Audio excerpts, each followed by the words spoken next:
Hello students, welcome back to Prepon. जैसा कि आप लोग जानते हैं, अगस्त के पहले वीक से हम लोग सिविल सर्विसेज प्रीलिम्स का एक बैच शुरू करने जा रहे हैं 2024 के लिए। और जो हम डिलीवर करने वाले हैं उसके लिए एक बहुत अच्छी टीम होना ज़रूरी होती है। और सिविल सर्विसेज एग्ज़ाम में एक बहुत अहम सब्जेक्ट है जिसे यूजुअली इंडियन इकॉनमी बोल देते हैं, वैसे इकोनॉमिक एंड सोशल डेवलपमेंट भी बोलते हैं।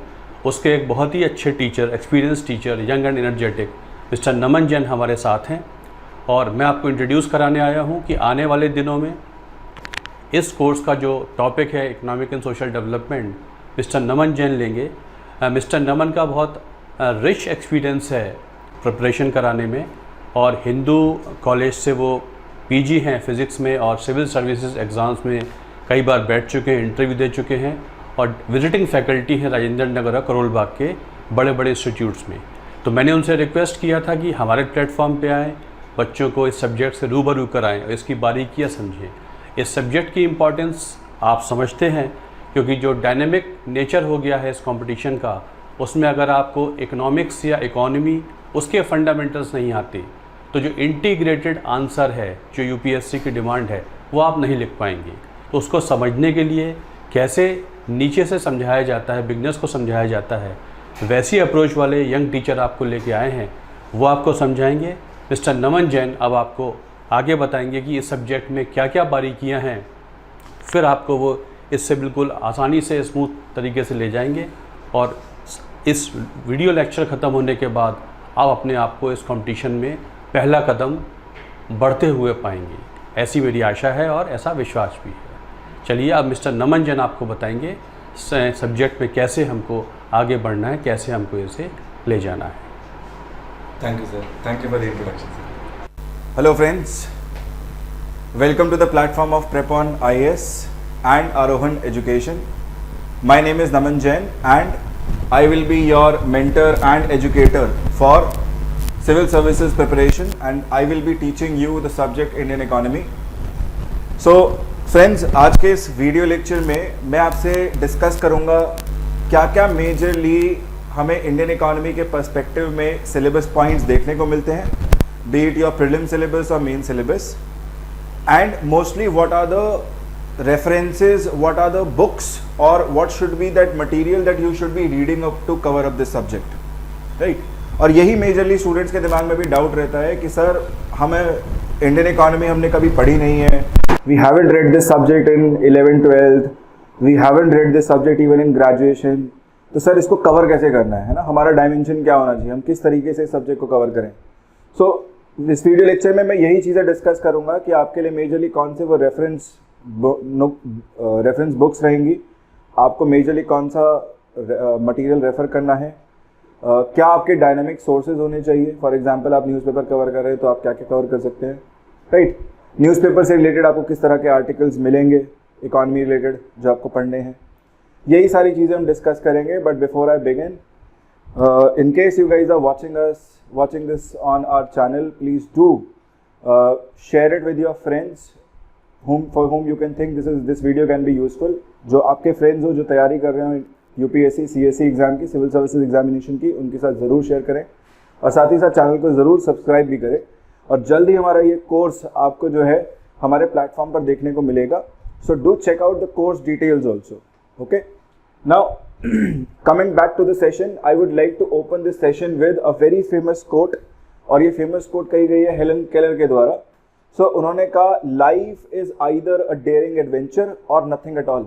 जिंदगी क्या है, जिंदगी हमेशा एक या तो daring adventure है या कुछ नहीं है ना। So my friends, I believe you all of you have embarked on this wonderful journey where you guys are planning to give this examination, you are planning to enter into the administrative services, and kudos to you guys for that। I would like to congratulate you कि आप लोगों ने ये decision लिया है कि services में जाना है, उसकी तैयारी करनी है, सोशल कॉज है ना, लोगों को सर्व करना है, एंड आई बिलीव, और ये सारे नोबल थॉट्स के साथ आप इस प्रोसेस में एंटर करने हैं। एंड रिमेंबर है ना, इस कोट को जिंदगी भर याद रखिएगा कि लाइफ में हमें एक life is more like a dairying adventure. आप एक डेयरिंग एडवेंचर पर एम्बार्क करते हैं और एडवेंचरस ही रहना है ना, वो डाउन स्टेज नहीं आना चाहिए। ये प्रिपरेशन के लिए भी हमारे है कि हमारी प्रिपरेशन में you will see that when you start your curve will go up. आप देखेंगे कि आपके अंदर एनर्जी है, ज़ील है ना, मोटिवेशन भी पूरा है और आपका कर्व बिल्कुल ऊपर की ओर जा रहा है। बट जैसे जैसे आप बढ़ते हैं आगे, है ना, you give out test papers, you try and check your knowledge, आपका ग्राफ नीचे आता है, मोटिवेशन लेवल नीचे, आपको डिसअपॉइंटमेंट लगता है कि स्कोर अच्छा नहीं किया टेस्ट में, है ना, शायद मुझे प्रीलिम्स देना चाहिए या नहीं देना चाहिए। तो गाइज उसको ना फियर को ओवरकम करना है ना, you have to overcome that fear. ठीक है, बिल्कुल ही बैठ नहीं जाना। ठीक है, it's okay, you may not be able to score well in test series, but that is not the ultimate test. What is the ultimate test? The ultimate test is the one which UPSC is going to take, right. So हम उसके लिए तैयारी कर रहे हैं, बाकी सब तो प्रिपरेशन ही है। ठीक है, सो क्या रहेंगे हमारे agenda points? I will be giving my introduction, then I will be going over to the syllabus. मैं आपके साथ डिस्कस करूंगा कि क्या क्या सिलेबस में आपको टॉपिक्स देखने को मिलेंगे, प्रीलिम्स का भी, साथ ही साथ मेंस का भी, right. Then I will be talking about references, क्या क्या आपके लिए रेफरेंसेज हो सकते हैं स्टैटिक पार्ट के लिए, डायनामिक पार्ट के लिए, इसके ऊपर चर्चा करेंगे। फिर हम देखेंगे the kind of questions that have been asked. ये कुछ नया है, इस बार आपने सुना भी होगा कि यूपीएससी ने कुछ पैटर्न चेंज किया, नेचर ऑफ क्वेश्चंस बदला, है ना। सो ये चीज आपको यहाँ देखने को मिलेगी that UPSC has changed the manner in which it is asking questions now, although the topics remain the same, syllabus सब कुछ सेम है, लेकिन जिस तरीके से सवाल पुटअप किए जा रहे हैं ना वो चेंज किया है। तो मैं वो आपको फर्स्ट हैंड फील भी दिखाऊंगा कि पहले किस तरह के सवाल आया करते थे, अब किस तरह के सवाल आ रहे हैं, और कुछ मैं ऑब्जर्वेशंस ड्रॉ आउट करूंगा आपके लिए कि फाइनली क्या लग रहा है, क्या क्या कह सकते हैं कि अगर हमें इकोनॉमी कवर करना है तो हमारी फाइनल एक अप्रोच क्या होनी चाहिए, है ना, किस डायरेक्शन में सर मैं आगे बढ़ूं, उस बात पर भी I will come to it. Okay, so let's get started. So let me introduce myself. My name is Naman Jain and I'm a graduate from Hindu College. I've also done my post graduation with masters in from Department of Physics and Astrophysics with specialization in nanophysics, and also I have done a course from Harvard in economics, sustainable cities के ऊपर ये course था, and I have written UPSC CSE exam. I have appeared for interview twice. और इस पूरे UPSC CSE journey में I have completed 11 years now and I have guided thousands of aspirants preparing for this exam. I have also guided aspirants for their interview preparation stage. और majorly मेरा जो core subject रहेगा जो मैं आपको पढ़ाऊंगा that is going to be economics. ठीक, as far as the subject is concerned, अगर मैं सब्जेक्ट की बात करूं इकोनॉमी की, तो आपको ये सब्जेक्ट तीनों स्टेजेस पर देखने को मिलता है। प्रीलिम्स में हमें क्वेश्चंस देखने को मिलते हैं, मेंस के लेवल पे हमें क्वेश्चंस देखने को मिलते हैं, और साथ ही साथ इंटरव्यू में भी बोर्ड मेंबर में there is one economy expert who is always going to put up questions related to economy to you, right. और जनरली आपसे एक्सपेक्टेड है that as an administrator, if you are appearing for this exam at the your final stage, है ना, you are aspiring for this job, so as administrator it is expected out of you that you have some financial sanity. आपको सरकार के finances की समझ होनी चाहिए, है ना। अब हर चीज में सरकार को ये नहीं कह सकते कि sir this is going to be my goal, this is going to be my, I mean you cannot simply specify that this extravagant expenditure is the way out of that challenge or the way out of that problem, right? तो आपको सरकार को ना जो solutions भी सुझाने पड़ते हैं, सोल्यूशंस भी जो आप देते हैं सरकार को, वो भी एक फाइनेंशियल कंस्ट्रेंट के अंदर है ना। जैसे फॉर एग्जांपल हर सड़क पर जहां पर मंदिर है वहां पर ट्रैफिक जैम लग रहा है, तो the solution can not be to build a highway और एन एक्सप्रेसवे और to build a over passage over it, है ना। तो हर जगह सोल्यूशन पॉसिबल नहीं है, हर जगह फीजिबल नहीं है, क्योंकि सरकार कहेगी सर पैसा कहाँ से लाएंगे, है ना। सो एक कॉम्पोनेंट है एडमिनिस्ट्रेशन में जहां पर आपसे एक्सपेक्टेड होता है that you have some bit of financial sanity, the solutions that you suggest और the way that you look at the solutions, you do keep in mind that what is the amount of financial resources or the resources overall that government has, है ना। so all guns blazing out हम जो है ना expenditure नहीं कर सकते, simple सा फंडा ये है, ठीक है। so जैसा मैंने कहा प्रीलिम्स के रिस्पेक्ट में कि प्रीलिम्स में क्वेश्चंस पूछ रहा है, जी बिल्कुल पूछ रहा है। प्रीलिम्स में अगर हम क्वेश्चंस की संख्या देखें, right, by the way let me tell you that in for this subject the name that UPSC has specified is economic and social development. जो सब्जेक्ट का नाम है ना, it is not Indian economy. कमाल की बात ये है that the name of the subject is not Indian economy.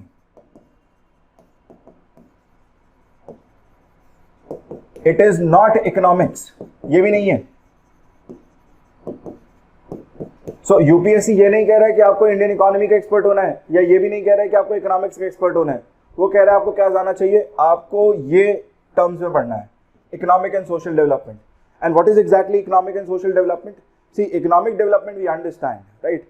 C, mean income level of the masses, right? That is economic development. Bringing people out of poverty is economic development. And what can be social development? See, that rise in mean income level transforming into social change at the ground level is my social development.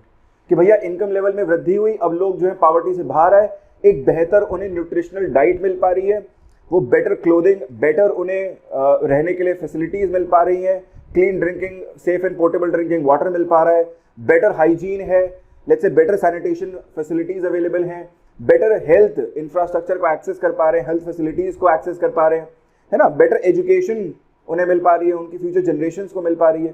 So that is social development entirely, right? So देखिए, subject का नाम economic development नहीं है केवल, ना केवल social development है, कह रहे दोनों डायमेंशन को कंबाइन करो, combine economic and social development, economic and social development. तो वहां से निकल के आएगा हमारे पास कि हमें ये अप्रोच लेनी है एग्जाम के पॉइंट ऑफ व्यू से, ठीक है ना, कि हमारा approach can not be just economics, it can not be just Indian economy overall, हमारा अप्रोच क्या होगा, वो होगा इकोनॉमिक एंड सोशल डेवलपमेंट, ठीक।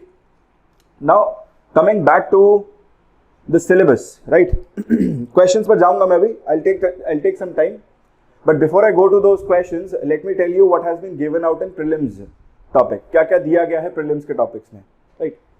सो सिलेबस में प्रीलिम्स के टॉपिक्स में हमारे को ये 6 थीम्स दिए हुए हैं, these are the 6 themes that have been given to us. पहला थीम हमें दिया हुआ है इकोनॉमिक एंड सोशल डेवलपमेंट, है ना, जैसा कि सब्जेक्ट का नाम है, बिल्कुल वही सेम थीम हमें दे दिया गया, इकोनॉमिक एंड सोशल डेवलपमेंट। क्या है इकोनॉमिक एंड सोशल डेवलपमेंट? जैसा मैंने बताया, राइट, कि economic development means simply growth of the country, right, and it is not just quantitative growth, it is also qualitative aspect, qualitative economic aspect in which the country is growing। जैसे कि mean income level of the masses बढ़ रहे हैं, right, हम देख रहे हैं कि जिसकी इनकम पहले हाउस होल्ड की कम थी, over the period of time उनकी इनकम लेवल्स बढ़ती जा रही हैं, है ना, तो उनका जो है आउट ऑफ पॉकेट एक्सपेंडिचर घट रहा है, जिससे कि उनकी सेविंग्स बढ़ रही हैं, जिससे कि उनकी लिविंग स्टैंडर्ड्स बेटर हो रहे हैं। People suffering from absolute poverty, that is declining in the country, right, so that can be said to be economic development. And what is social development? Social development means overall improvement in socio indicators, right? जैसे economic socio कर दें, socio economic indicators होते हैं हमारे पास, right? So overall improvement होना चाहिए, right? So ये है हमारा पहला theme, and mind you this is the umbrella theme। ये अपने आप में खुद में एक umbrella theme है। umbrella theme का मतलब, अब मेजरली जितने भी क्वेश्चंस देखते हैं उनको हम रिलेट इस टॉपिक से कर पाते हैं प्रीलिम्स में, है ना। जैसे फॉर एग्जांपल हमें मॉनेटरी पॉलिसी पे क्वेश्चन दिया, तो सर मॉनेटरी पॉलिसी तो कहीं नहीं है थीम में, आप देखिए out of all the 6 topics you will not find monetary policy in it, but sir monetary policy से क्वेश्चन पूछा, राइट। सो आरबीआई किस ऑब्जेक्टिव से काम कर रही है, किस बेसिस पे मॉनेटरी पॉलिसी को कंडक्ट कर रही है, यही है सर, है ना, कि कंट्री का ओवरऑल ग्रोथ हो, कंट्री एक ग्रोथ पाथ पर बने रहे। ग्रोथ पाथ पर बना रहेगा तभी हम इंक्लूसिव ग्रोथ भी कर पाएंगे, और तभी हम इंश्योर कर पाएंगे कि दैट ग्रोथ बिकम्स और takes into account everyone in it, every household of this country is a part of that growth process, right. So वहीं से हमारा पहला टॉपिक निकल के आ रहा है इकोनॉमिक एंड सोशल डेवलपमेंट। हमारा जो सेकंड टॉपिक है sustainable development. See this is a new term, in fact not just sustainable, हमने क्वेश्चंस इंक्लूसिव पे भी देखे हैं, सो वो भी एक टर्म आपको याद रखनी है, even though it is not given in the syllabus, you have to remember this term also, inclusive development, ठीक है। सो ये सस्टेनेबल इंक्लूसिव डेवलपमेंट वाला थीम आज से कुछ साल पहले इंट्रोड्यूस किया गया, और स्पेशली अगर मैं 5 ईयर प्लान्स की बात करूं, this was introduced by the 11th 5 year plan. Since then this theme has picked up. UPSC has been asking a lot of questions based on this theme, especially in the mains exam, right? But prelims में भी question पूछे हैं, और sustainable development जो है अब आने वाले समय में हम देख रहे हैं over the period of time ये थीम बहुत पिक कर चुका है, जहां पर एनवायरमेंट रिलेटेड पूछा जा रहा है, राइट, कि हमें इकोनॉमिक डेवलपमेंट चाहिए but not at the cost of the environment, right. हमारा जो डेवलपमेंट हो ना, economic development, it should not be at the cost of environment. Why? Because when we degrade the environment to the extent that humankind's survival in itself becomes questionable, है ना? अगर वही questionable हो गया तो फिर इस development का क्या फायदा? What is the point of all this development? है ना?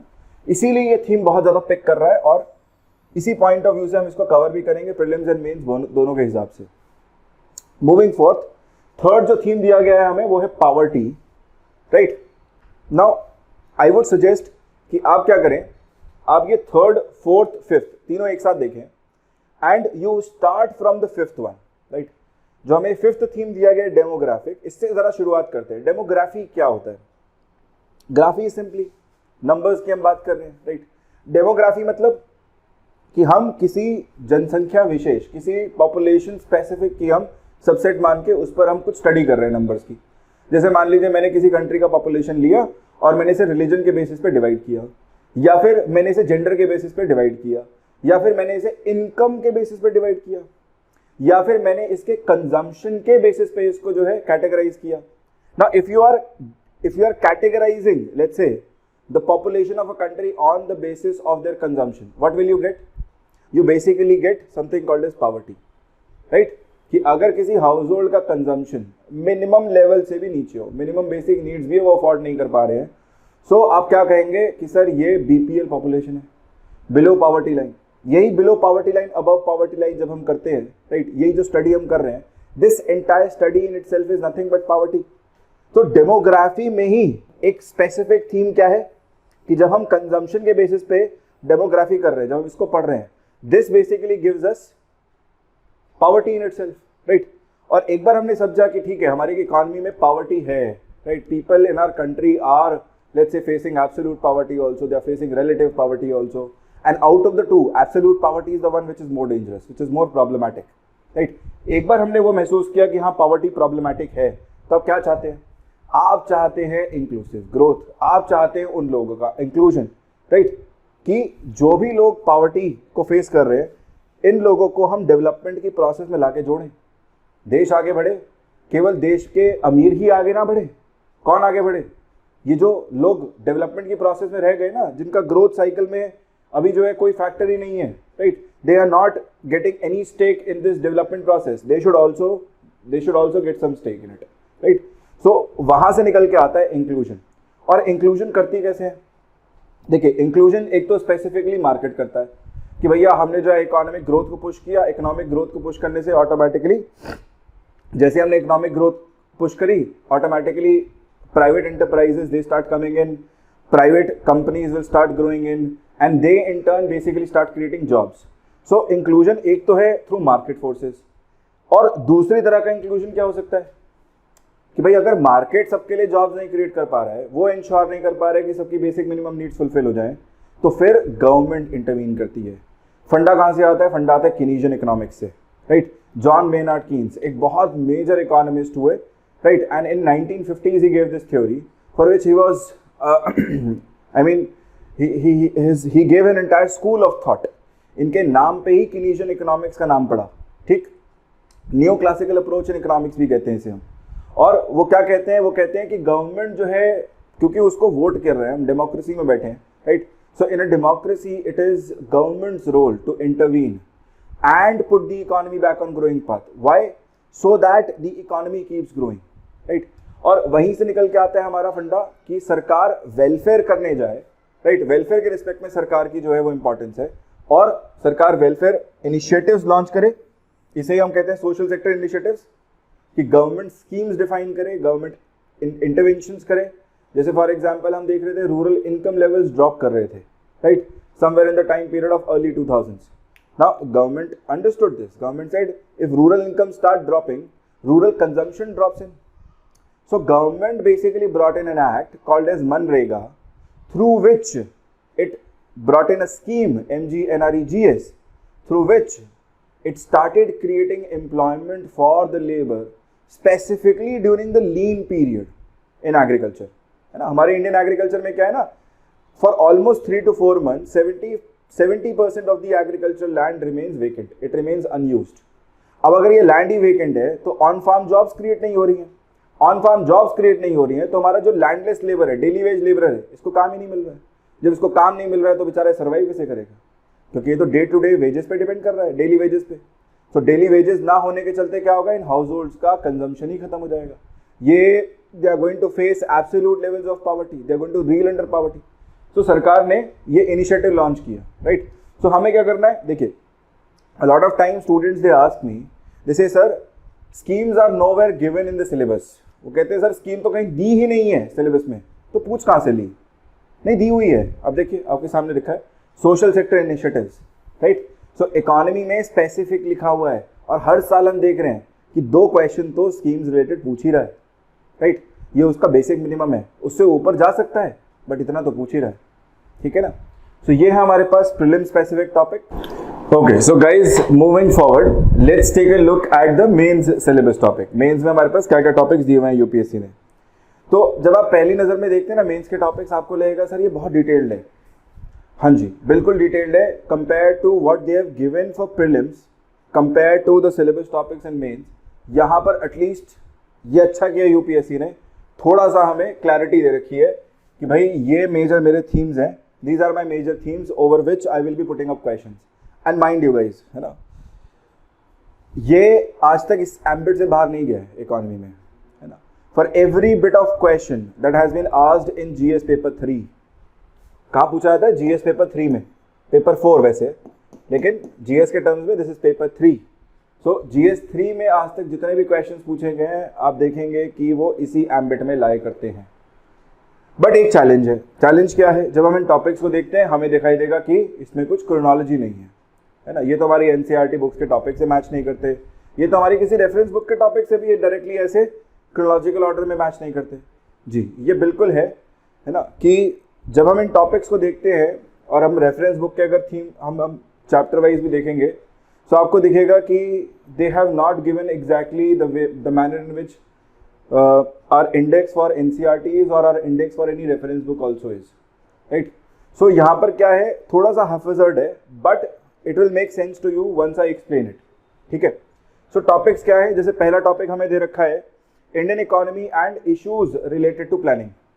Indian economy and issues related to planning मतलब साफ नजर आ रहा है कि हमें 5 year plans भी पढ़ने हैं, हमें समझने हैं कि इंडिया ने कौन सा पाथ लिया है और उसके बेसिस पे what have been the changes so far, है ना। फेजेस के फॉर्म में समझना है हमें कि कैसे इंडियन इकोनॉमी ग्रो करी है 60s में, 70s में, देन 90s में, and then somewhere in the 2010 onwards how has the economy grown, right. और फिर उसी के रिस्पेक्ट में हमें समझना है मोबिलाइजेशन ऑफ रिसोर्सेज, कि हमारी इकोनॉमी में मेजरली रिसोर्सेज आ कहाँ से रही हैं over the period of time, ठीक। Then we have to understand what is exactly growth, what is development and employment. अब ये तीनों चीज रिलेटेड है, growth quantitative aspect, development qualitative aspect, और सबसे इंपॉर्टेंट इकोनॉमी में जो सबकी नजर रहती है वो एम्प्लॉयमेंट, कि एम्प्लॉयमेंट बढ़ रहा है, are we able to create good employment opportunities, are we able to create more employment opportunities.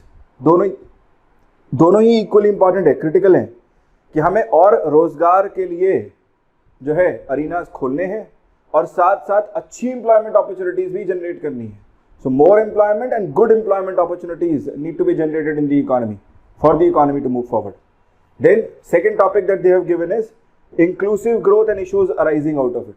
मैंने कहा था ना मेंस में हमेशा क्वेश्चन पूछा है, अब क्या कर रहा है, इसी को थोड़ा सा ट्रांसफॉर्म करके सस्टेनेबल ग्रोथ के टर्म्स में पूछ रहा है। सस्टेनेबल ग्रोथ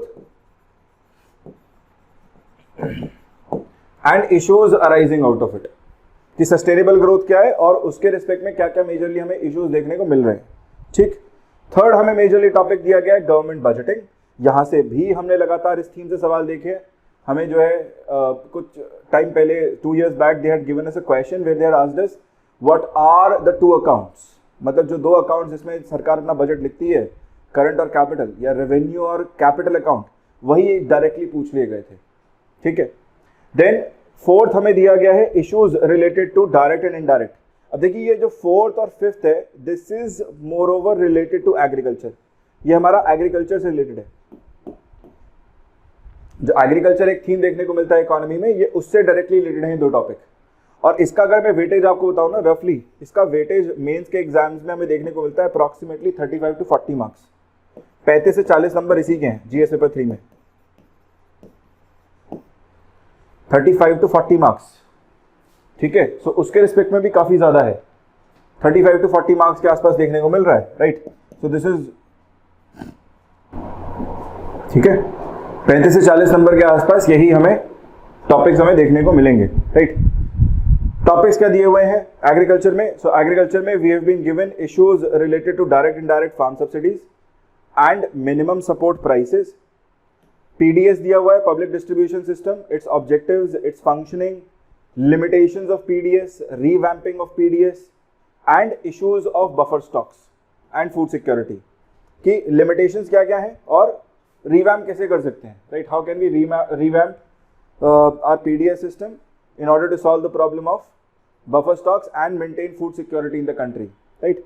Next हमें दिया गया है agriculture related, इसमें food processing and related industries in India, scope and significance, location, upstream and downstream requirements, supply chain management. और अभी तक हमने देखा है कि फूड प्रोसेसिंग से रिलेटेड भी इसने और सप्लाई चेन मैनेजमेंट से बेस्ड इसने 3 क्वेश्चंस दिए हैं अभी तक मेंस में पिछले 8 सालों में, right. So in the past 8 years we have seen 3 questions being asked directly from this topic. Next जो हमें मेंस में टॉपिक दिया गया वो है लैंड रिफॉर्म्स इन इंडिया, और इसमें मेजरली एक ही थीम को ये हाईलाइट करता है और वो ये है that how have land reforms acted as an impediment with respect to overall growth of economy, and या तो ये पूछेगा या फिर either it is going to be how have land reforms acted as an impediment with respect to overall growth of agriculture in India। या तो agriculture के लिए पूछता है कि एग्रीकल्चर के लिए कैसे चैलेंज रहा है लैंड रिफॉर्म्स अपने आप में, या फिर इकोनॉमी के रिस्पेक्ट में पूछता है कि कैसे चैलेंज रहा है, राइट। दोनों ही एस्पेक्ट से हम इसे कवर करेंगे when we get to mains. Next आता है हमारे पास effects of liberalisation on the economy. क्या क्या इफेक्ट्स देखने को मिले लिबरलाइजेशन के? आपको आई थिंक थोड़ा बहुत आइडिया रहेगा कि liberalisation, privatisation, globalisation is something that took place in Indian economy in the year 1991, right. हालांकि हमें जो है ये करना ही पड़ा इकोनॉमी के अंदर because of IMF grant also, right. But ये इकोनॉमी के लिए काफी अच्छा भी रहा। फॉर एग्जाम्पल अगर मैं बात करूं लिबरलाइजेशन एंड प्राइवेटाइजेशन की, राइट। सो लिबरलाइजेशन प्राइवेटाइजेशन की वजह से ही ये जो प्राइवेट सेक्टर इंडस्ट्रीज जो ग्रो करी हैं या सर्विसेज सेक्टर की जो ग्रोथ है, this is because of this liberalisation and privatisation only, right. अगर हम 1990 से पहले 2 व्हीलर या 4 व्हीलर खरीदने जाए बाजार में, उस समय वेटिंग पीरियड हमें 6 महीने, 8 महीने, 9 महीने देखने को मिलता था, राइट। और अब हम 2 व्हीलर खरीदने जाए या 4 व्हीलर लेने जाए, there is no waiting period, right. You directly ask the dealer, can you give me a 2-wheeler now of this color, right? What are the discount are you offering me on this, right? On that basis you basically make your decision to purchase from him or not, right? So situation आज की date में तो बहुत ही अलग है, बहुत ही बदल चुकी है। उस समय सिचुएशन बहुत अलग थी, राइट। उसके लिए क्या रिस्पॉन्सिबल है? यही लिबरलाइजेशन। तो हमें यही इफेक्ट समझना है, what has been the effect of liberalization on Indian economy and what have been the changes in industrial policy and their effects on India's industrial growth. आज जो हम इंडस्ट्रियल ग्रोथ देख रहे हैं इंडिया में, इस पर क्या असर रहा है इन रिफॉर्म्स का, ग्लोबलाइजेशन का भी रहा है ना। ग्लोबलाइजेशन के ही चलते हम जो ये ग्लोबल प्रोडक्ट्स कंज्यूम कर पा रहे हैं, ग्लोबल कंपनीज इंडिया में चल के आ रही हैं, इन्वेस्टमेंट्स कर रही हैं, right. This is all impact of globalisation only. So वो भी हम समझेंगे। नेक्स्ट जो हमें थीम दिया गया है मेंस के रिस्पेक्ट में, दैट इज इंफ्रास्ट्रक्चर, जिसमें energy, ports, roads, airports, railways, logistics etcetera, मतलब every bit. See simply speaking what is infrastructure? हम इंफ्रास्ट्रक्चर को डिफाइन करते हैं एक ऐसा प्लेटफॉर्म जिस पर आधारित इकोनॉमिक ग्रोथ हो सके। So it is simply a platform based on which economic growth can take place in an economy, right. और ग्रोथ आप समझ रहे हैं, इकोनॉमिक ग्रोथ के लिए हमें क्या चाहिए? जैसे अगर मान लीजिए हमारे पास उस रीजन में ट्रांसपोर्टेशन की सर्विसेज ही नहीं है, तो क्या कोई कंपनी वहां पर फैक्ट्री सेटअप करना चाहेगी? बोलेगी नहीं sir, we require logistics, we require roads, we require railways to pass through the nearby region, so that whatever we make, whatever we produce, it can simply move towards the market region. फिर हमें raw material supply चाहिए, उसके लिए भी हमें we require better modes of transportation, right. So हम सारे modes of transportation भी पढ़ेंगे, एनर्जी भी पढ़ेंगे। इसमें एनर्जी भी अपने आप में इंफ्रास्ट्रक्चर ही है, राइट। अगर हम कंट्री को एनर्जी सिक्योर कर पाते हैं, राइट, तभी हम अपनी इकोनॉमी की डायरेक्शन को गाइड कर पाएंगे, right. We will be able to maintain our growth path, ठीक। We will also be studying logistics here. Then last topic that they have given us is investment models, and majorly investment models जो हम पढ़ते हैं यहाँ पे वो है PPP, public private partnership, and public private partnership is models are used to basically build up infrastructure only. इसी infrastructure को बनाने के लिए राइट जो मॉडल यूज किए जा रहे हैं वो हमें बेसिकली यहाँ पर पढ़ने हैं मेंस के सिलेबस के रिस्पेक्ट में, ठीक। सो ये तो हुए हमारे प्रीलिम्स और मेंस के topics. Next let me take you to the prelims question, relevance of economics in prelims paper, मतलब प्रीलिम्स में हमें कितने क्वेश्चंस अप्रॉक्सीमेटली दिखाई दे रहे हैं ओवर द इयर्स, ठीक। सो मेरे पीछे आप ये टेबल देखेंगे and I have brought you data from 2016 अब टिल दिस ईयर 2023, इस साल जो प्री हुआ उसमें हमें कितने क्वेश्चंस देखने को मिले, और ये अप्रॉक्सीमेट है राइट।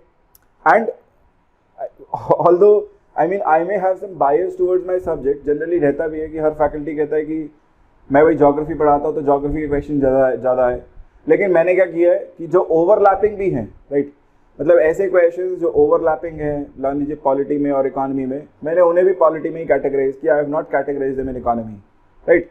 तो सारे वो हटाने के बाद 13 क्वेश्चन है।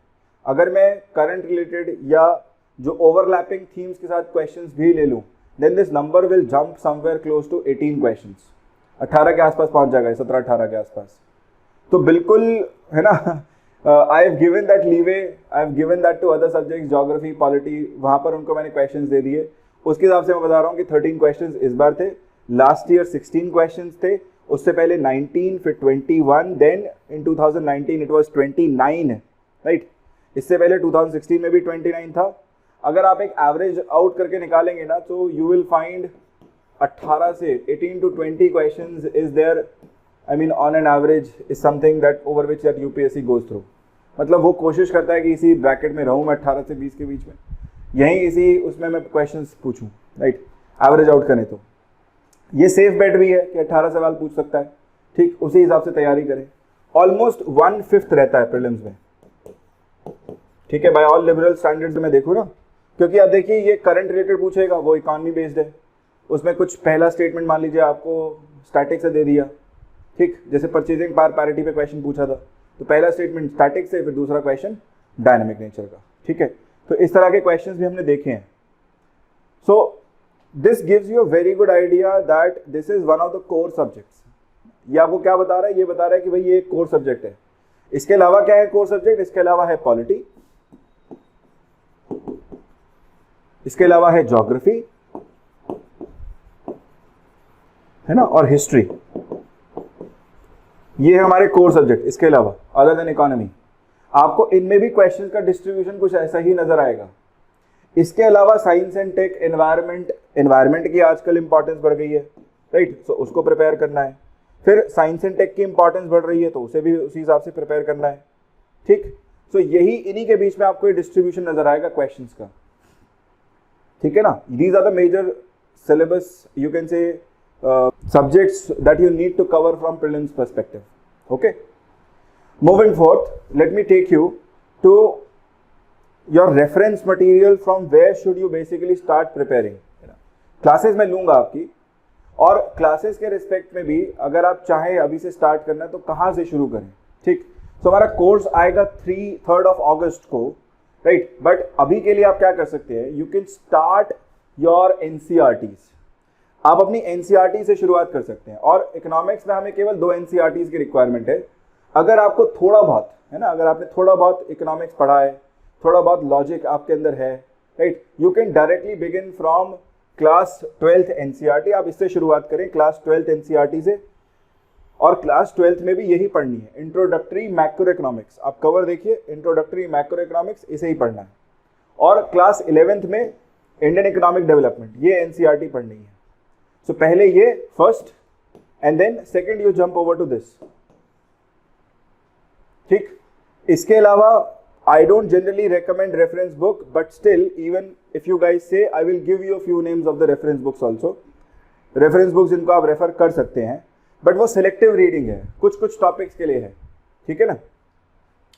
अपने आप में ये सफिशिएंट है स्टैटिक पार्ट को कवर करने के लिए, तो यहां से शुरुआत की जा सकती है, ठीक है। Moving forth, और हमारे पास क्या क्या रेफरेंसेस मटेरियल हमें क्या क्या रेफर कर सकते हैं।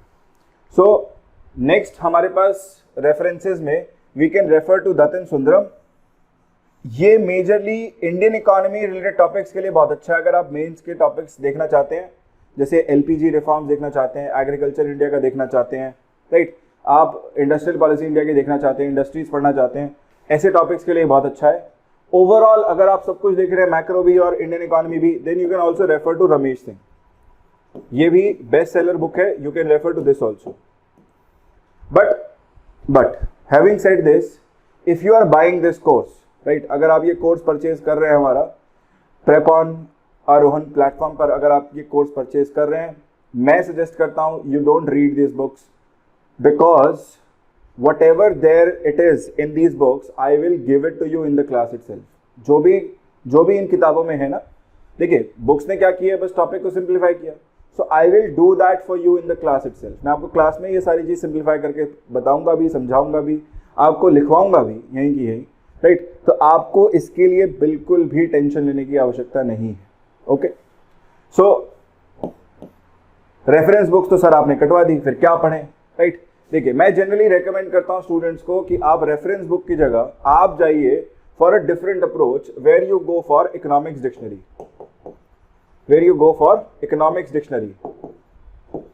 क्यों डिक्शनरी, क्यों सर? बहुत सिंपल सा लॉजिक है, dictionary will improve your vocab in the subject. ये क्या करेगा, ये आपकी वोकैबुलरी बढ़ा देगा, ठीक। और जनरली मैं बताऊं आपको, यही वो सब्जेक्ट है जहां पर बच्चा आर्टिकुलेट करने में घबराता है, जहां पर जब नए टर्म्स दिखेंगे आपको न्यूज़पेपर में तो आप न्यूज़पेपर से भी दूर भागते हैं। मान लीजिए उसको सॉल्व करने के लिए आपके पास अगर डिक्शनरी है, जैसे फॉर एग्जांपल आपने देखा एक्सपेंशनरी पॉलिसी, आप गए डिक्शनरी में, आपने देखा व्हाट इज एक्सपेंशनरी, आपने कहा okay this is more money supply, right, expansionary means more money supply in the economy. फिर आपने कहा ओके एक्सपेंशनरी में there are two parts, there is expansionary monetary, there is expansionary fiscal, right. ये dictionary आपको इतना बता रही है। अब वापस जैसे आप आर्टिकल पे आए, आप समझ जाएंगे कि आरबीआई ने ये मूव लिया, सरकार भी चाहती है कि भाई हम जो है अपनी फिस्कल पॉलिसी के अंडर हम पैसा बढ़ाएं, मनी के फ्लो को बढ़ाएं और ग्रोथ शूट्स इकोनॉमी में देखने को मिले। सिमिलरली उसको आरबीआई बैक कर रहा है या मॉनेटरी पॉलिसी कमिटी उसको बैक कर रहा है। So you understand what is happening when you have clarity over terms, when you know what is the meaning of the terms, newspaper reading, specific articles, they become very easy for you to cover. वो बिल्कुल cake walk हो जाता है अपने आप में, बहुत आसान हो जाता है। तो वही अप्रोच मैं सजेस्ट करता हूं कि भाई आप डिक्शनरी लीजिए, इकोनॉमिक्स डिक्शनरी। इसमें हमारे पास दो ऑप्शंस अवेलेबल है, एक है कॉलिंस, दूसरा है हमारे पास Oxford, right. Now it is entirely your choice. आप जब डिक्शनरी परचेज करें, ये आपकी चॉइस है, आप क्या करें, जो भी आपको सबसे बेसिक इकोनॉमिक टर्म पता हो, जैसे फॉर एग्जांपल प्राइस, ये तो पता व्हाट इज प्राइस, है ना। तो आप दोनों डिक्शनरी को उठाया आपने बुक शॉप पे, आपने देखा what is the meaning, what is given for price in Collins, what is given for price in Oxford. जिसकी भी भाषा समझ में आए तुम्हें, वो डिक्शनरी बढ़िया है ना। क्योंकि हमको क्या चाहिए, हमको चाहिए basic understanding of the terms, और बेसिक अंडरस्टैंडिंग जिसमें सरल लगे, जिसमें समझ में आए, है ना, वो बेस्ट है हमारे लिए। सो वो एक डिक्शनरी पिकअप कर लेना, रेफरेंस बुक्स की रिक्वायरमेंट नहीं रहेगी, right. That job I will do for you. जब भी आप न्यूज़पेपर पढ़ें, आप डिक्शनरी जरूर रखें। आपने इकोनॉमिक पेज पर आए, आपने टर्म्स देखनी शुरू करी, आपको टर्म से डर लग रहा है, राइट, इससे पहले कि डर लगे सीधा जंप कर जाओ डिक्शनरी पे जाके देखो टर्म का मतलब क्या है, राइट। मतलब देखने के बाद बंद कर दो dictionary, come back to the article, then read the article and trust me, understanding the article will become a cake walk. बहुत ईजी हो जाएगा समझना, ठीक है ना। फिर न्यूज़पेपर्स एंड मैगजीन्स, ये हम डायनामिक पे आ रहे हैं। डायनामिक सोर्सेज हमारे क्या हैं? सो डायनामिक सोर्सेज में न्यूज़पेपर्स एंड मैगजीन्स हैं। न्यूज़पेपर्स में you can prefer either the Hindu और you can go for Indian Express, any newspaper that you want to, right. आपको जो मन करे आप वो न्यूज़पेपर पढ़ सकते हैं डेली बेसिस पे। And this is more over too, I would encourage more for you to read a newspaper. आप जितना न्यूज़पेपर पढ़ेंगे उतनी आपकी रीडिंग कैपेसिटी इंप्रूव होती है ना। हमने देखा है, जैसे फॉर एग्जांपल स्टूडेंट सीसैट के पेपर में कहते हैं सर हम कॉम्प्रिहेंशन इतने बड़े थे हम पढ़ ही नहीं पाए सर, है ना, हमको लगा ही नहीं। भाई सिंपल सा फंडा है कि आप वो जो रेडीमेड मटेरियल होता है ना, आप उसको पढ़ रहे हैं करंट अफेयर्स में भी। अगर आप न्यूज़पेपर रीडिंग करते, over the period of time आपकी न्यूज़पेपर रीडिंग से आपकी रीडिंग हैबिट स्ट्रांग होती, इंप्रूव होती। अब जितना जल्दी आप रीड कर पाएंगे उतनी जल्दी आप कॉम्प्रिहेंशन में से भी आंसर निकाल पाएंगे। और एडमिनिस्ट्रेशन में ये स्किल तो चाहिए, यस और no, you need the skill in the administration. कल को आपके सामने रिपोर्ट आई, अब रिपोर्ट इतनी लंबी चौड़ी है, अब आपने उसको उसके अंदर से पढ़ के आपको 4 चीज़ें बतानी है, जवाब देना है। So you can just take up I mean 1 year or 2 year to read up that entire report, right? आपको तो तुरंत पढ़ के तुरंत बताना है। So आपकी रीडिंग हैबिट होनी चाहिए, ठीक है ना। So उस पॉइंट से मैं कहूँगा कि न्यूज़पेपर पढ़ने की आदत डालनी है डेली बेसिस पे, ठीक है। ये एक अच्छी हैबिट है और कोई नई चीज़ नहीं है। अगर आप ध्यान से देखें, हमारे पेरेंट्स जनरली करते हैं, right. Our parents do read up newspapers, ठीक है, वो टाइम्स ऑफ इंडिया पढ़ रहे हो या वो कोई और हिंदी का अखबार पढ़ रहे हो, है ना। The idea is to know what is happening around you. देखिए, उनकी एज के हिसाब से वो जो पढ़ रहे हैं कि क्या हो रहा है दीन दुनिया में आसपास, वो उनके लिए सेंस बना रहा है। आपके लिए क्या सेंस बनाएगा कि यूपीएससी जिस तरह की पूछ रहा है चीज़ें, वो आप पढ़ रहे हैं या नहीं पढ़ रहे हैं, उस तरह के आर्टिकल्स आप अप्रोच कर रहे हैं या नहीं कर रहे हैं। जो नहीं पूछ रहा है वो मत पढ़ो यार, वो काट दो, there is no problem at all, ठीक। अब इकोनॉमी रिलेटेड आपको क्या आर्टिकल्स देखने को मिलेंगे? इकोनॉमी स्पेसिफिक आपको आर्टिकल्स देखने को मिलेंगे related to development only, development पर आधारित मिलेंगे आपको आर्टिकल्स, ये पढ़ने हैं, ठीक। इंफ्रास्ट्रक्चर रिलेटेड मिलेंगे, वो पढ़ने हैं। अगर कुछ चेंज हो रहा है ग्रोथ प्रोस्पेक्ट के लिहाज से, वो पढ़ना है, ठीक। सो इस पर आधारित अगर ऐसे कुछ थीम्स आधारित आपको जो है टॉपिक्स देखने को मिल रहे हैं न्यूज़पेपर में, that you have to read. क्या अवॉइड कर सकते हैं सर न्यूज़पेपर में से? सो अगर आपको कोई प्राइवेट बिजनेस न्यूज़ देखने को मिल रही है, उसे आप अवॉइड करिए, there is no need to read up that, right. आपको सेंसेक्स रिलेटेड मूवमेंट्स नजर आ रहे हैं कि सेंसेक्स ने छलांग लगाई, सेंसेक्स ने जंप किया 300 points 200 points, you simply check that out, उसकी रिक्वायरमेंट नहीं है हमें, ठीक है। फिर आता हूं मैं मैगजीन्स पे। सो मैगजीन्स रिलेटेड हमारे पास मेजरली यहाँ पे योजना कुरुक्षेत्र है, लेकिन उसका एक स्पेसिफिक पर्पस से हमें पढ़ना है। जैसे फॉर एग्जांपल मान लीजिए मैंने आपको पढ़ाया पीडीएस, अब आप जाइए और आर्टिकल पढ़ के समझिए कि छत्तीसगढ़ ने अपने पीडीएस में क्या किया। मतलब magazines will make more sense to you if you have read the topic earlier, only then you will be able to filter out the content and you will be able to add a value to your existing notes, ठीक है।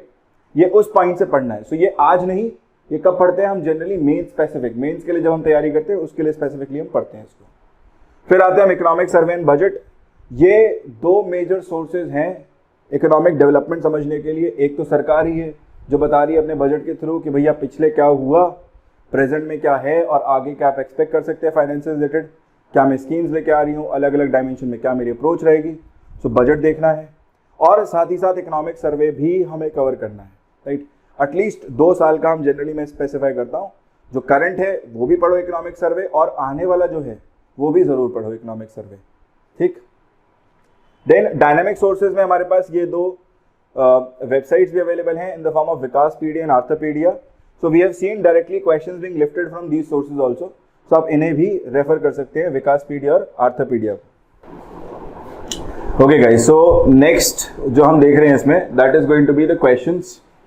सो prelims के specific questions जो हमने पहले देखे हैं, मतलब मैं कहूँगा कि 2 साल पहले, है ना, इस साल और 2022 से पहले, वो जनरली इस तरह के सेंस के क्वेश्चंस हमने देखे हैं, जहाँ पर ये हमें 2 स्टेटमेंट या 3 स्टेटमेंट्स दिया करता था और फिर पूछता था कि इनमें से कौन सा स्टेटमेंट करेक्ट है, 1 only, 2 only, both 1 and 2 और neither 1 and 2।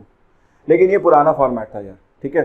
This is the older format in which UPSC was asking question, mind you older format but still not out of UPSC's box.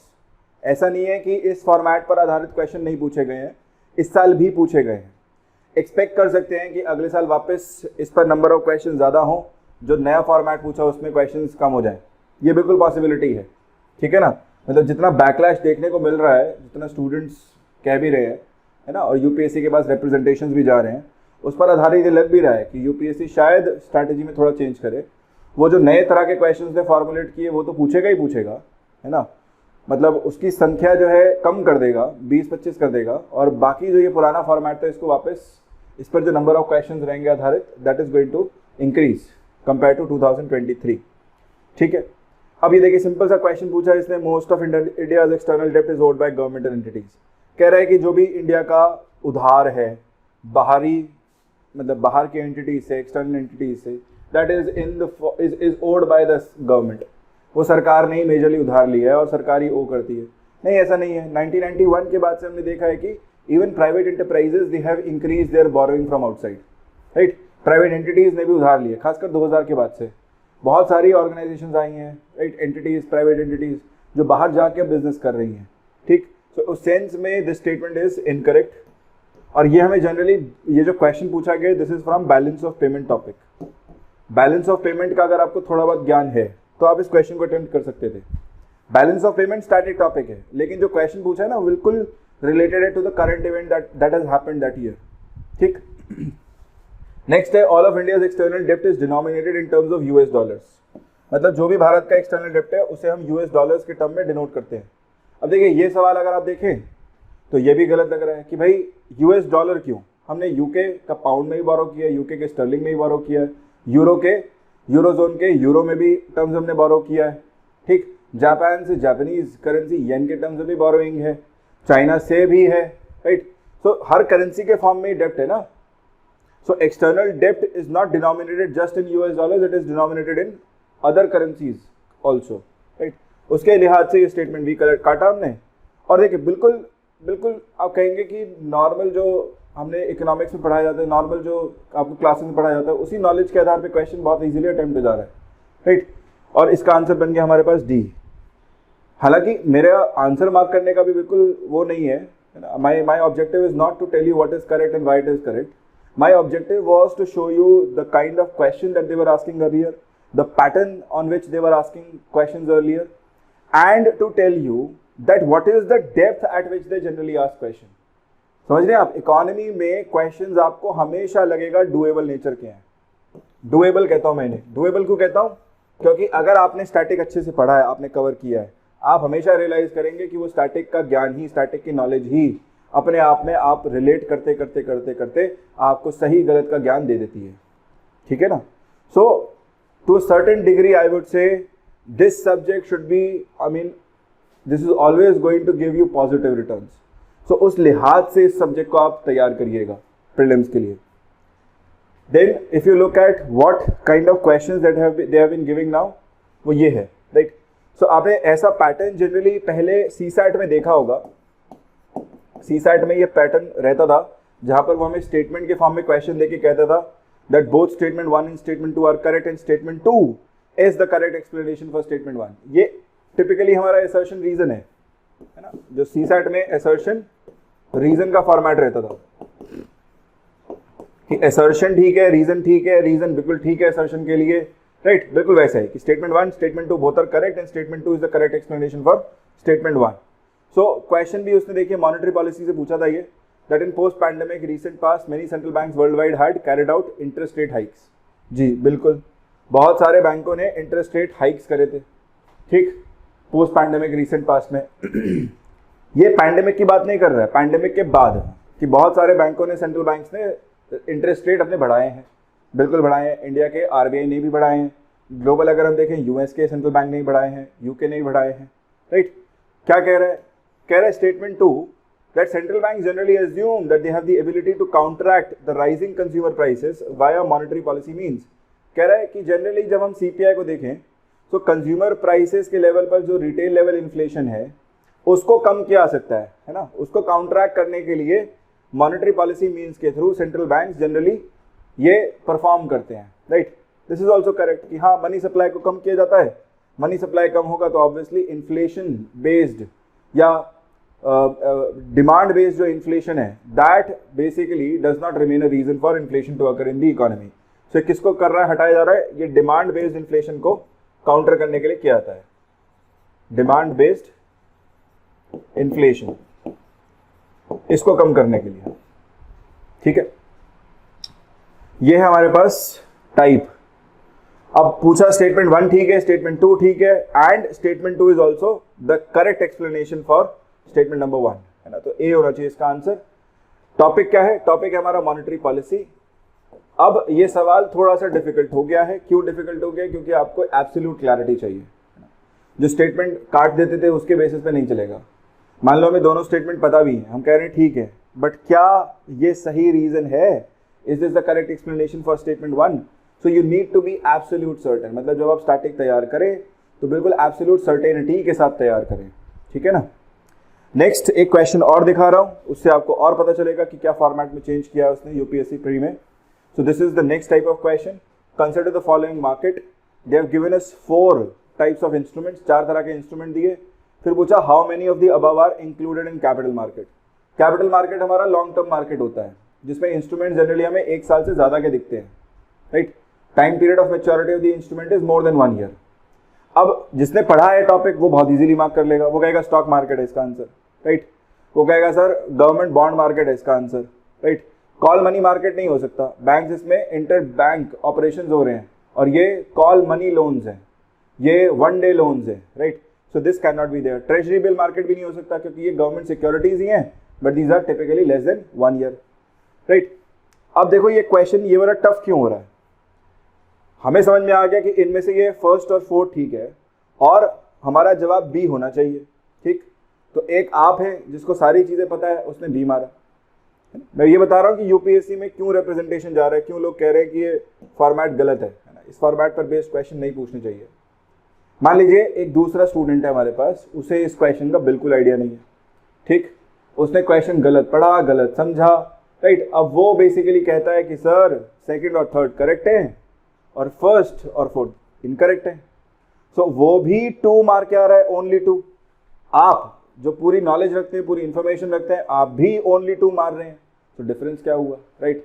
अगर गलत सोच के भी सही मार दे और सही सोच के भी, है ना, हम सही रास्ते पे जा रहे हैं, सो डिफरेंस नहीं हुआ, right. That is why there is a lot of hue and cry over the pattern in which UPSC has framed questions this year. ये है वो नया पैटर्न बेटा जिसके बेसिस पे ना जो इतना कुछ चल रहा है, आपने सुना है, जो यूट्यूब पे भी आपने जनरली सुना होगा, lot of people are complaining also कि भाई ये सही तरीका नहीं। हाँ, I agree, this is not the correct manner.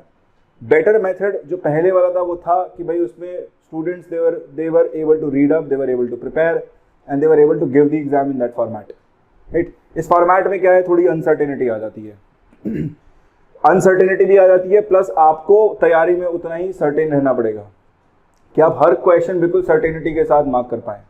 अगर थोड़ा सा भी अनसर्टेन है, थोड़ा सा भी डाउटफुल लगा, कॉल मनी मार्केट आएगा नहीं आएगा, थोड़ा भी डाउटफुल लगा, तो आप इसमें आंसर नहीं मार्क कर पाएंगे, ठीक है। सो यहाँ पर क्या रिक्वायर्ड है, you require absolute certainty at times. मतलब जो टॉपिक पढ़ें वो बिल्कुल तरीके से पढ़ें, उन्हें क्लैरिटी रहे दिमाग में। थोड़ा थोड़ा पढ़ लिया, ऊपर ऊपर से पढ़ लिया, वो वाली कहानी अब नहीं चल रही है यूपीएससी में, ठीक है ना।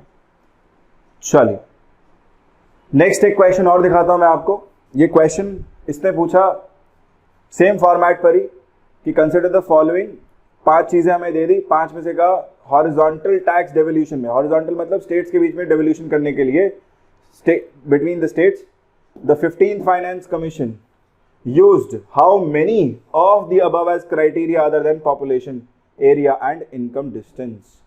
मतलब population area, income distance के अलावा इनमें से और कितने उसने पैरामीटर कंसिडर किए हैं स्टेट्स के बीच में इनकम को या टैक्सेस को डिस्ट्रीब्यूट करने के लिए, ठीक। अब फिर वही कहानी है कि अगर एब्सोल्यूट सर्टेनिटी है तो मार्क कर लोगे, नहीं है इन क्वेश्चंस को अटेम्प्ट कर पाना बहुत डिफिकल्ट हो जाएगा, ठीक है ना। मतलब अगर टॉपिक पढ़ा है, 15 फाइनेंस कमीशन सब कुछ पढ़ा है ना, उसकी रिपोर्ट समझी है, क्या क्या पैरामीटर्स रखे थे वो समझा है, सो आप इस क्वेश्चन को अटेम्प्ट कर पाएंगे, वो सिमिलरिटी दिखेगी and then you will be able to mark it. Otherwise it is very difficult to mark these kind of questions, ठीक है ना। Okay, now let me conclude with some observations. मैं क्या कर रहा हूँ, मैं कुछ ऑब्जर्वेशंस आपके लिए छोड़ के जा रहा हूँ, आपको बता रहा हूँ, and these are basic points that you need to think over, है ना। ये कुछ चीज़ें हैं जिसके बारे में आपको सोचना है, थोड़ा चिंतन मनन करना है अपने दिमाग में। जब भी आप इस सब्जेक्ट को तैयार कर रहे हैं, इस पर आपको क्लैरिटी रहनी चाहिए, ठीक है। सो पहला ऑब्जर्वेशन क्या है मेरा कि अगर आप यूपीएससी सीएससी की तैयारी कर रहे हैं और आप इस सब्जेक्ट को तैयार कर रहे हैं, ठीक है, you require conceptual clarity to prepare for economic subject. आपके कॉन्सेप्ट जो है ना बिल्कुल सटीक होने चाहिए। मैं कहूँ एक्सपेंशनरी पॉलिसी, आप लगा दे कॉन्ट्रैक्शनरी पॉलिसी, गड़बड़ जाएगा सर बिल्कुल, है ना, पूरी कहानी गड़बड़ जाएगी। Even though you know some bits, right, आपको कुछ कुछ थोड़ा बहुत पता है, लेकिन किस डायरेक्शन में, क्या सेंस में क्या चीज लगाई जा रही है, उसके ऊपर क्लैरिटी रिक्वायर्ड है। सो कॉन्सेप्ट्स प्रधान है इस सब्जेक्ट में, लॉजिकल सब्जेक्ट है ना, सो कॉन्सेप्ट सुप्रीम है। अगर कॉन्सेप्ट समझ में आया then we can move forward. मैंने आपको बताया सरकार अपना बजट ये 2 अकाउंट में लिखती है, इन 2 अकाउंट्स के बीच में डिफरेंस ये है, राइट। तो आपको क्लैरिटी होनी चाहिए कि हाँ, अगली बार सुना करंट अकाउंट समझ में आया, रेवेन्यू अकाउंट हाँ समझ में आया, कैपिटल अकाउंट समझ में आया, राइट। मैंने कहा ये जो है प्रोग्रेसिव टैक्स है, तो आपको क्लैरिटी है कि हाँ सर प्रोग्रेसिव टैक्स पता है हमें। ऐसा नहीं होना चाहिए कि हम टर्म सुने और फिर हमें क्लैरिटी नहीं है उन टर्म्स पे, right. So you require conceptual clarity in economics to tackle both prelims as well as mains. ये भी कहानी है। आपको लग रहा हो मेंस में तो क्या चाहिए सर, कंसेप्चुअल क्लैरिटी क्यों चाहिए, है तो लिखना है, सब्जेक्टिव है, बिल्कुल चाहिए। क्योंकि अगर आप क्वेश्चन ही नहीं समझ पा रहे हैं कि किस डायरेक्शन में पूछा गया क्वेश्चन है, तो आप क्वेश्चन नहीं लिख पाएंगे सब्जेक्टिव मैनर में भी, right. UPSC does not like aspirants who right around the Bush, है ना। ये कॉलेज वाला एग्जाम नहीं है कि शीट्स भरी और नंबर मिलेंगे, नहीं, ये वो तरह का एग्जाम नहीं है। जो पूछ रहा है वही लिखना है। स्कूल में पूछता था कि भाई how many planets are there, name them, so you write that there are these many planets and these are the following names. आप लिखने बैठ जाएं उस पर स्टार, सेंचुरी, गैलेक्सी, नहीं देगा नंबर, ठीक है ना। सो कंसेप्चुअल क्लैरिटी की रिक्वायरमेंट है इकोनॉमिक्स को टैकल करने के लिए, प्रीलिम्स मेंस दोनों के लिए। Secondly, questions they are being framed in a way where facts, figures, rough idea of facts and figures is required. देखो, इम्पॉसिबल सा टास्क है कि हम हर फैक्ट फिगर को रट लें, लेकिन जैसे मैंने तुम्हें क्लास में पढ़ाते हुए समझाया कि भाई इंडिया का जीडीपी सरकार ने इतना रिपोर्ट किया है, राइट। तो आपको याद है 172 लाख करोड़, अब याद हो गया number, right. you cannot afford to not remember these numbers। आप समझ रहे हैं, ये कुछ फैक्ट्स फिगर्स आपको पूरा अटेम्प्ट कॉस्ट कर जाते हैं। सो अगर हमें रफ आइडिया रहेगा इन फैक्ट्स फिगर्स का, हम बहुत आराम से 2-4 क्वेश्चन ठीक कर ले जाते हैं, ठीक है ना। सो थोड़ा हमें फैक्ट्स फिगर्स के बारे में रफ आइडिया चाहिए, इसीलिए इकोनॉमिक सर्वे चाहिए, इसीलिए हमें बजट भी चाहिए। Thirdly, connecting concepts and understanding how various economic indicators depend upon each other, this is also important। मतलब कि हमने कॉन्सेप्ट पढ़े, जैसे हमने आपको पढ़ाया, जैसे मान लीजिए इन्फ्लेशन पढ़ाया मैंने आपको, अब मैं कहता हूँ इन्फ्लेशन का रेलेवेंस अनएम्प्लॉयमेंट पे भी है, इन्फ्लेशन का रिलेशन मान लीजिए हमारे पास जीडीपी पर भी है, राइट। सो किस सेंस में इम्पैक्ट कर रहा है, जैसे आपने कहा सर इन्फ्लेशन हो रहा है, सरकार मनी सप्लाई बढ़ा रहा है, सो इन्फ्लेशन भी हो रहा है, साथ साथ जॉब क्रिएशन भी हो रहा है, ठीक। सो इन्फ्लेशन बढ़ रहा है, एम्प्लॉयमेंट भी बढ़ रहा है, राइट, अनएम्प्लॉयमेंट कम हो रहा है। So you should be able to relate between parameters in this sense.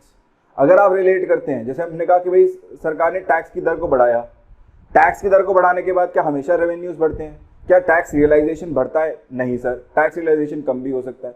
तो ये कुछ रिलेटेड है ना, कि मतलब ए बी से कनेक्टेड है, बी सी से कनेक्टेड है, तो ए और सी के बीच तक क्या आप वो कनेक्टिंग लिंक ढूंढ पा रहे हैं, क्या आप कर पा रहे हैं ये चीज, दैट रिलेटेबिलिटी इज रिक्वायर्ड, है ना। वो रिलेट करने की क्षमता आपको डेवलप करनी पड़ेगी कि कैसे एक इंडिकेटर दूसरे को इम्पैक्ट करता है, दूसरा तीसरे को। वो जैसे आप करना सीख लेते हैं, trust me this subject becomes a piece of cake. बहुत आसान हो जाता है आपके लिए सब्जेक्ट को अटेम्प्ट कर पाना, ठीक है। सो गाइज, यही था आज के सेशन में। एक छोटा सा सिंपल सा हमने एक सेशन प्लान किया था आप लोगों को थोड़ी क्लैरिटी देने के लिए कि अगर आप यूपीएससी सीएससी की तैयारी कर रहे हैं, हमारे प्लेटफॉर्म पर आप आए हैं, आरोहन पर, प्रेपॉन आईएएस पर, आप ज़रूर इस वीडियो लेक्चर को देखें, समझें कि किस तरीके से अटेम्प्ट किया जाएगा। आपके अगर कोई भी डाउट्स हो, कोई भी क्वेरीज हो regarding from where should you begin और how you should begin, you should watch this session very carefully. इसके बाद भी अगर कोई डाउट है तो प्लीज़ कॉमेंट में ज़रूर लिख के हमें बताइएगा। I will be happy to respond over your comments directly, okay. तब तक के लिए take care, keep watching, bye bye.